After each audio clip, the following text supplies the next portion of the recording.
그 지금 현재 미국에서 공화당 내부 여론이나 아니면은 국민들이 어떻게 생각하고 있는지가 궁금해요. 저희는 거의 아주 중요한 질문. 근데 저는 그게 굉장히 중요하다 봅니다. 분위기. 대답을 해드릴게요.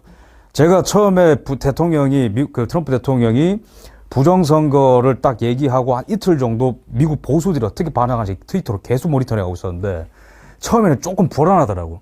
그러니까 린지 그레이엄이라는 이제 노스캐롤라이나 상원 있고 사우스캐롤라이나, 그다음에 테드 크루즈 이런 사람들이 있어요. 미국 공화당 의원들 중에서도 조금 네임도 있는 사람들이 있어요. 이 사람들이 몇 명 얘기하더라고. 근데 이제 중요한 거는 이 몇백 명 되는 하원들이 전국에서 이렇게 붙어줘야 된단 말이야. 근데 이제 조금 간 보고 특히 이제 팍스뉴스가 이상한 짓을 하게 되면서 팍스뉴스 여러분들이 이제 구독 끊어도 괜찮습니다. 몇 개는 봐도 괜찮은데 내가 실시간 당일 보는데 애리조나가 개표 중인데 저기를 바이든한테 체크를 해놨더라고. 심지어 아직도 개표 중인데.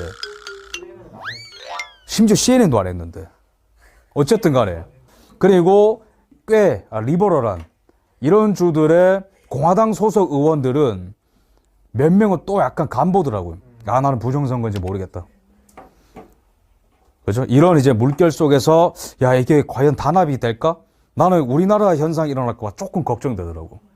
근데 아니나 다를까 감사한 게 이제 며칠 사이에 확 몰리고 있어 지금.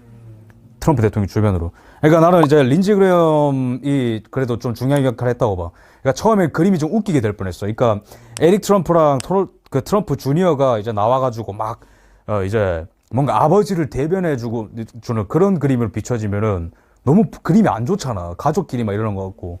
그래서 그때는 조금 그러다가 상원 하원으로 이렇게 그림이 많이 넘어갔죠. 그래서 지금은 속속들이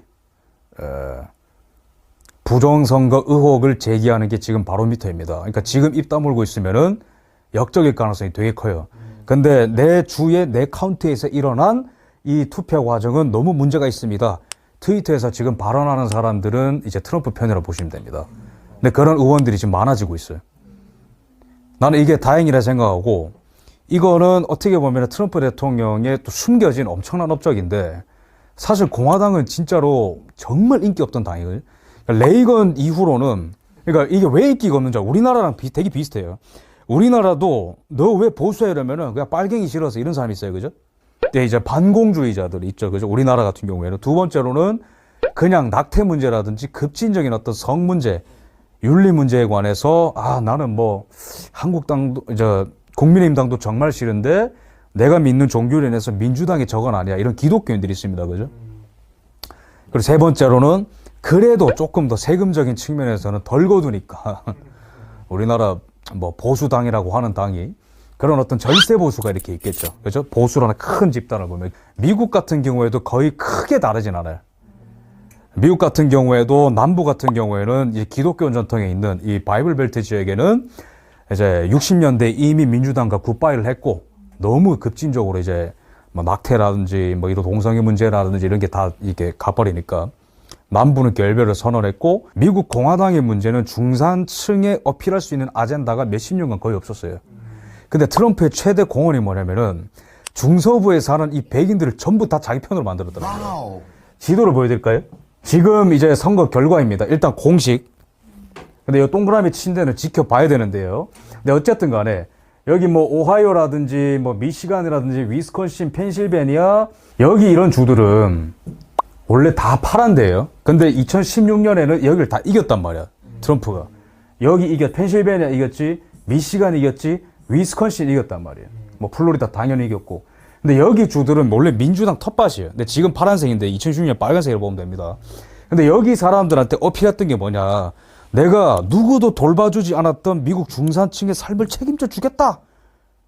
글로벌리스트들이 우리나라의 산업을 캐나다와 멕시코와 중국과 남미와 유럽에 팔아넘길 때 나는 그것들을 찾아오겠다 해가지고 여기서 이제 거의 대역전극이 다 일어난 거예요.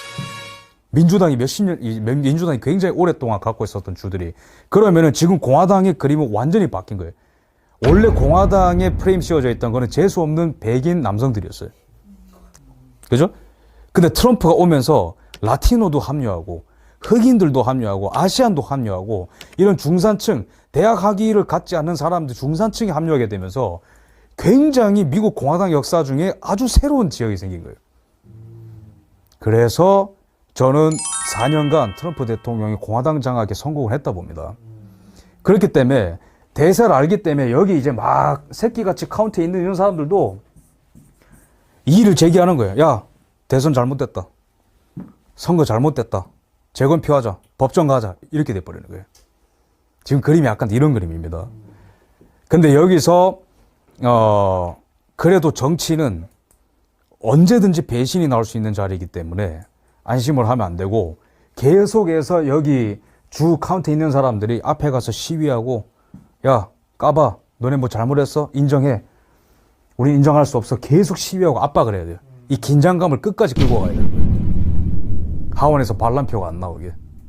그 제라드 쿠시너랑 그 멜라니아 트럼프가 최근에 트럼프한테 뭐 이제는 항복하세요. 뭐 이런 이제는 항복할 때 되지 않았습니까? 뭐 그런 조언을 했다고 이제 막 또 난리가 났어요. 우리나라 언론에도.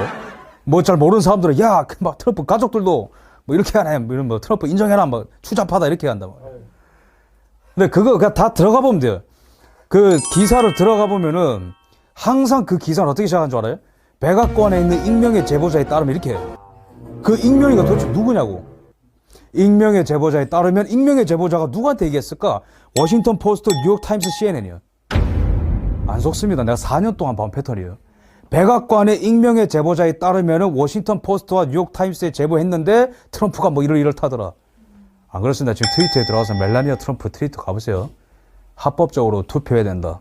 그것만이 카운트 돼야 된다. 얘기했습니다. 제라드 쿠시너도 모든 법적인 방법을 통원해서 끝까지 싸워야 된다. 얘기했고. 흔들리면 안 돼요, 지금. 언론이 떠드는 거에 절대 흔들면 안 되고. 제가 최근에 뉴스를 봤는데 M사가 이제 그 선거 개표 시스템을 개발하는데 동조를 했는데 선거 2주 전에 러시아로부터 해킹 공격을 받았는데 근데 스스로 이제 방어를 잘 해냈다. 그 뉴스가 나왔어요. 그러면은 중국뿐만 아니라 러시아나 이란도 이 부정선거에 개입이 돼 있다고 보시나요? 충분히 의심할 만한데 아직 증거는 안 나왔다고 저는 생각해요. 근데 이제 2018년에 그 워싱턴 포스트 기사에 따르면은 미국의 국토안전부라고 있어요. DHS라고. 거기가 이제 그 해외 대선 공작으로부터 그걸 대비해가지고 방어 시스템을 구축해놨다. 그런 내용이 있거든요. 그래서 그거는 저는 대비는 돼 있다 보는데 러시아가 어떤 공격을 했고 어떤 미국이 어떤 데미지를 받았고는 조금 더 지켜봐야 될 것 같아요. 근데 러시아는 항상 미국 대선에 저는 개입했다고 생각합니다. 소련이나 냉전할 때부터. 왜냐면은 러시아랑 미국 관계도 좀 복잡해요. 그러니까 힘으로 따지면 이제 상대가 안 되거든요, 러시아는. 근데 러시아의 밥줄은 뭐 사람들 잘 모를 수도 있는데 에너지입니다, 거기는. 석유랑 가스를 팔아야 돼요. 그러니까 중동만 그런 게 아닙니다. 근데 러시아 같은 경우에는 딜레마가 뭐냐? 유럽의 가스 파이프라인을 연결해가지고 유럽에 석유와 가스를 팔고 그 다음에 그 유럽에게 정치적인 압력을 행사하는 것. 그게 러시아가 할 수 있는 최대입니다. 근데 미국이 반대하는 게 그 가스관 연결하는 거예요. 노드스트롬이라고. 트럼프가 그거 반대하는 거죠. 그래서 유럽이 러시아에 대한 에너지 의존도가 높을수록 러시아와 유럽의 유착 관계가 또 올라갑니다. 그 유럽이 또 한 가지 미국 입장에서는 정말로 얄미워 보일 수도 있는 게 나토 방위비는 미국이 다 내는데 나토가 왜 있죠? 러시아로부터 유럽을 지켜주는 방위군입니다. 근데 방위비는 미국이 다 내는데 너네들은 러시아랑 붙어먹고 짝짝꿍하고 경제적인 이익 취득은 거기서 취하고 안보적인 이익은 미국에서 취하고 그래서 내가 대통령이더라도 방위비 올려라고 얘기할 것 같아. 정당한 거 아니에요? 옛날에 그 소련이 아니잖아요. 그죠? 근데 이제 메르켈이랑 마크롱 이런 사람들은 또 자기 나라에서 다 정치적으로 입지가 불안해. 마크롱 같은 경우 최근에 막 이슬람 사건도 있고 그래가지고. 그러니까 얘네들은 정치적인 계산했을 때 미국 대통령한테 끌려다녀가지고 경제적으로 손해를 본다. 그러면 또 그런 일이 있을 수 없는 거야. 걔네들 입장에서는. 그래서 구도를 한번 그려볼까요? 전 세계 vs 트럼프 같이 되는 거예요, 이게. 그러니까 우리나라 같이 우리나라 언론들은 이런 전체적인 구조를 모르니까 G7에서 트럼프 왕따 당했네? 마크롱도 축하 메시지 보냈잖아. 메르켈도 보냈잖아. 보리스 존슨도 보냈잖아. 근데 이 세력들은 미국이 2차 대전 이후로 지금까지 만들어 놓은 리버럴 오더라는 게 있습니다. 리버럴 헤게모니라는 게 있어요. 미국이 전 세계의 안보를 책임져주고 무역의 자유무역의 어떻게 보면은 중심으로 미국이 우뚝 서줌으로써 전 세계가 더 이상 세계대전 하지 않고 서로 거래하면서 먹고 살 수 있는 체제가 리버럴 오더고 또는 브레튼 우즈 체제라고 하는 겁니다. 근데 이 체제에서 유럽이 우리나라도 이제 미국이 원조를 많이 했지만 유럽 같은 경우에는 소련을 상대하기 위해서 이제 유럽이 그때 제일 중요했으니까 엄청나게 돈을 많이 투자하고 많이 살려줬어요. 근데 그 체제 안에서 독일도 성장하고 프랑스도 금방 성장하고 영국도 뭐 옛날만큼의 지위는 아니지만 많이 회복했어요. 근데 여기서 1990년대부터 문제가 생기기 시작하는 게 중국이 갑자기 슬슬 머리를 이게 올리는 거예요. 그래서 등소평의 세계 전략을 보면 몇 단계로 나눠져 있습니다. 첫 단계는 우리식으로 하면 아닥하고 가만히 있어라. 존버해라. 존버해라. 진짜 우리식으로 하면 존버해라. 딱 그게 1번 전략이야. 까불지 말고 그냥 가만히 있으라고 중국 보고 경제성장부터 하자 이거예요. 두 번째는 화평 굴리기입니다. 평화롭게 굴리기 하자. 뭐 말이 되는지 모르겠는데 단계별로 이렇게 미국에 패권하는 청사진을 이미 등소평 때부터 다 있었단 말이에요. 80년대부터. 그러더니 2001년에 중국이 급진적으로 세계 무역을 확대하면서 성장했던 계기가 2001년에 WTO 가입입니다. WTO 가입할 때 앞장서 가지고 WTO에 중국을 가입시켜준 장본인이 누구다? 조 바이든입니다. 조 바이든이 2001년부터 2009년인가 8년까지 상원 외교위원회 의장을 했거든. 뭔가 그림이 맞춰지지 않아요, 이렇게? 여기서 급진적으로 팽창을 하게 되는데 여기서는 민주당, 공화당 전부 다 잘못이 있는 거예요. 중국을 눌러가면서 파트너로 삼았어야 되는데 그 누구도 미국 민주주의의 가장 폐해가 뭔지 아세요? 임기가 짧다는 거예요. 대통령 임기가 짧다는 거. 내일이 아니라는 거야.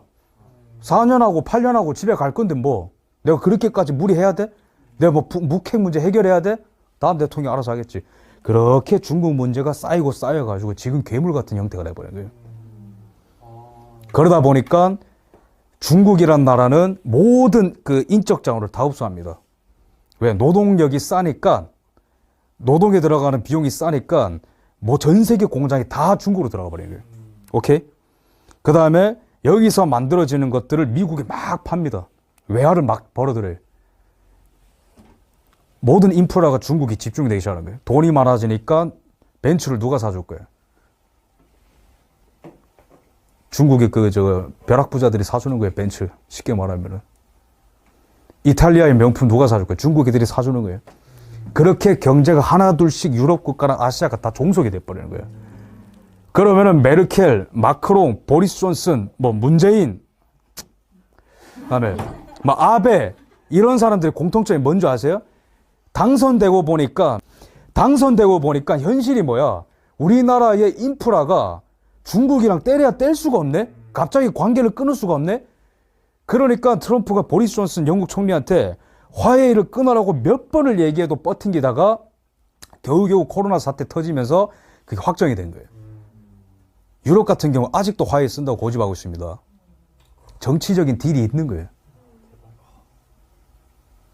그래서 이거는 트럼프가 왕따가 아니라 미국이 다시 자기 자리로 돌아가기 위해서 고군분투하고 있는 거예요, 지금.